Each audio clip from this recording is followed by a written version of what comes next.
What is up, YouTube? I know it's been forever. I've been super busy. Apologize. Working a lot of hours, working a bunch of Saturdays. Got other stuff going on in the background, like Jeep stuff, and all sorts of other fun things. But today I'm going to finally do the struts on the old blue 245 here. Going into a Rust Belt ramble with it on a Lemons rally soon, and I got some stuff that's a little bit rusty on it. Mainly these struts right here. I'm going to be replacing these out.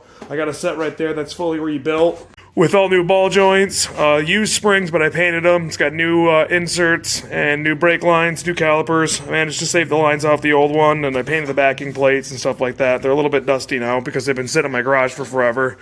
I got to do an alternator, timing belt, water pump, bunch of other stuff on this old girl too before the rally because she's got some issues, and my windshield cracked, which is a super huge letdown. But in other news, I got the Celsior out of storage. Super pumped about that. I can do a walk around video of that thing if you guys are ever interested in that. And accidentally buy another car, so I know I'm slammed with projects, slammed with work, have no time, and so I just bought an 8th car because why not? That's how that works. So I will give you 3 hints as to what it is, and I'm going to wait until I actually get it home and start working on it and get it put back together before I actually start doing really anything with it, which is probably going to be July, August range, somewhere in there. But turbo, pop-up headlights, and a manual transmission. I'm hopefully going to run it on a 2022 Lemons Rally. It's going to be the goal. So, yeah, if you can figure out what it is, thumbs up, but I doubt you're going to be able to. I mean, maybe you will. There's not a whole lot of cars that have all that. Oh, and it's American, so it's not Japanese, which is going to be a little weird for me. Even though I think the platform might be foreign, but it's totally an American car. So, yeah. I guess for now, I'll get the front end jacked up, get the wheel off, and show you why I'm going to be replacing those struts versus just pulling the inserts out and replacing them. And then hopefully, if all goes well, I'll get this done today. Because that's my first free day I've had in 90 months, I don't know, maybe 88 months, but anyway, let's keep moving. And the reason why I'm changing these struts out versus just throwing new inserts in them is that right there. Yeah, that's not good. That's gonna kill me.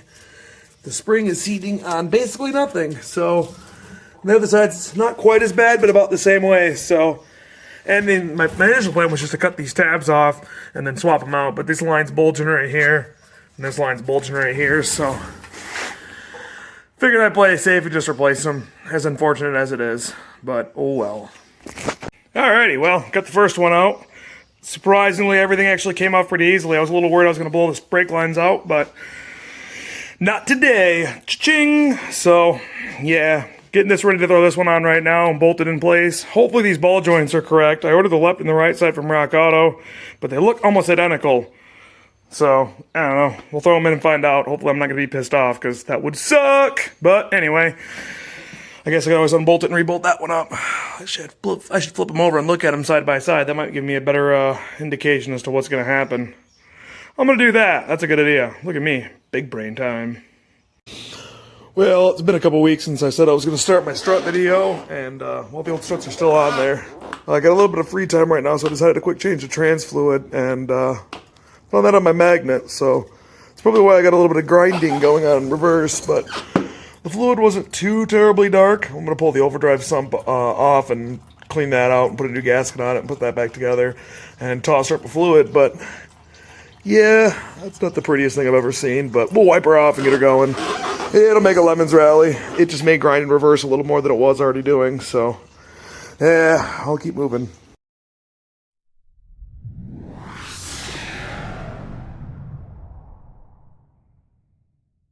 You what, big brain time paid off, because this is the side that's got to go on here, and if you look to the right and then to the left. So I got 2 left side ball joints, which sucks. These are not the worst ball joints I've felt in the world, but they definitely got some play, so oh well. I guess I'll unbolt it and rebolt it and swap it over. Thanks, Rock Auto. Perfect. Love this. Oh well, I'll get it swapped out and get it thrown in there. I'm hoping I have some time to work on some other stuff today with this thing, because as you can see, well, you probably can't see, but that's the water pump. I think it's the weep holes leaking. Plus this timing belt is shit, and then these engine mounts. I can't really do it very well with one hand, hold the phone, but the engine mounts are clapped, like they're basically non-existent, so projects. Alrighty, well, I'm gonna keep rolling forward, I guess. Well, shout out to IPD. I thought I was going to have to buy a whole nother taillight that wasn't cracked, but turns out they carry these little lens insert pieces right here. This was only like $15 on IPD. So I slapped my other LED bulb in there, and I'm about to go glue this thing on. I think I'm just going to use some clear RTD because, well, maybe I'm not going to do that. Maybe I'm just going to break this because that's how my luck works. Okay, well, it's been a hot minute. It's actually been like 2 hours, but not entirely. It was all spent on this. I ended up selling my grandfather's car, and that took a little bit of time, but got one in. Not to brag, but it was a pain in the ass.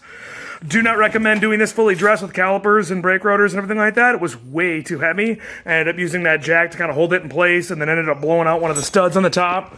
So I used a bolt, which is hood, but I think it'll fit. If it don't fit, I'll just kind of blow the top of it off. But yeah, that took a lot longer than I anticipated it was going to. But the lines are all hooked up. I got to set the end play on that real quick. Just snug it up, make sure the bearing's greased fairly well, and grease the cap up and slap that on and throw the cotter pin in there. I got the cotter pin in the tie rod end too. But yeah, surprisingly enough, everything came off okay. I got these brake lines off of here without blowing them apart. I got the tie rod end off without fighting it too bad. It actually just popped basically right off. I did spray some coil on it, and I know this stuff is literal magic in a can in comparison to every other penetrating oil that I've personally used. But yeah, I'm pumped. Got to do some more suspension bushings in the front end. I think on my previous video I did the sway bar, or maybe I didn't put that video on YouTube. I don't know. I'm pooped. So I'm probably going to drop her down, knock the other side out real quick, and then hopefully get a person over here to help me bleed brakes, because I don't feel like dealing with that by myself, because it's going to be a bitch. So anyway, stay tuned and we'll keep rolling. All right, well, it's 6 o'clock. I ended up blowing a brake line on this side, so I didn't get all 4 brake lines completely off, which is super unfortunate, but it is what it is. I threw a set of Corona wheels on the front, which I was hoping to throw the caps on, but apparently these lug nuts are too long. Great. So, yeah, these are the wheels I'm planning on running on this car a majority of the year. Brain. I ended up fighting the stud on the other side in the back. I'm guessing that the strut hats that I bought for this car didn't have enough maple syrup in them or something. I don't know how Canadian cars like things. Maybe they like free healthcare with it or something. But I ended up, ignore the little crack, I beat it with a hammer. I ended up putting another bolt through this thing right here, which thanks to my buddy Alex, he gave me a hand, and we were able to fish a bolt through the bottom of it with a zip tie and then tighten it down.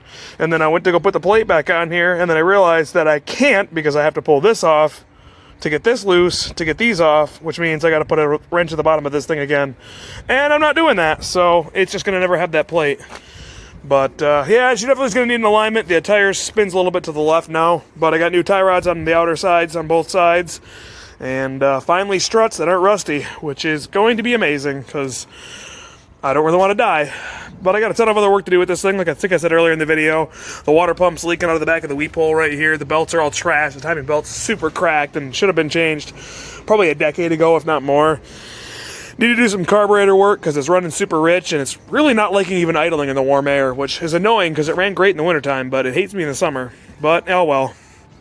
Anyway, one other cool thing is Alex is here with his Lemons Rally car, and it is mostly Lemons ready. He lost 2 hubcaps on the way over here because he had white hubcaps on there, and he tries to help a friend out, and ended up just getting shot in back with it. But here is his Smart for 2. That is, what do they call these things again? Cozy Coupes. So that's about what it looks like right there. And we're going to be running a rally together, the Rust Belt Ramble, like I believe I mentioned in one of the other videos. If you haven't checked it out, watch the video where I show this car kind of in the background, blurred out a little bit on the thumbnail for new Lemons pickup something. I don't know. Words. I don't remember what I said. But yeah, it's super awesome, I'm not going to lie. I'm super excited to run the Lemons Rally. Here's his Instagram. I'll put it in the comments as well as the YouTube link that he's got some videos of it on here too. And yeah, his name is Alex. See, I'm Alex. And I'm Ian6155.